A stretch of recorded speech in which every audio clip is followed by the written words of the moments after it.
აბა რა გამოდის 30 წელს მეცნიერულად დადასტურებული და რომ მიმტკიცებდი და მოვარწმუნებდი.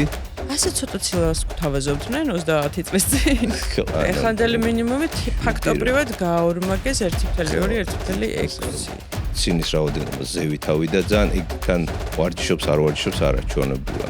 ყველა ადამიანში ქანი კაცი. რატო უნდა ვენდო იგივე ორგანიზაციას, რომელიც 30 წელი გამოდის არასწორო ძანით თუ ნებით უნებნიეთ მატყუებდა არასწორს მეუბნებოდა და ეხა მეუბნება სწორს. ჩემი აზრით რომ ვკითხო, არასწორი იყო, არასწორი, ანუ კი უმეტესობა ადამიანს ეხაც კიდ ვარჯიშობდეს, არ ვარჯიშობდეს, უმეტესობა მაინც ასე ვთქვათ ნახშირწყლებით ივსება ასეთმა ადამიანმა, რა თქმა უნდა, უფრო მეტი ცხიმი უნდა მიიღოს, ვიდრე ნახშირწყალი. მაგრამ თუ 15 გრამი ნახშირწყალის და 15 გრამი ცხიმიაც ეს უკვე ჰაი პროტეინ არ ეგა, ანუ ესეთი რაღაცაა რა.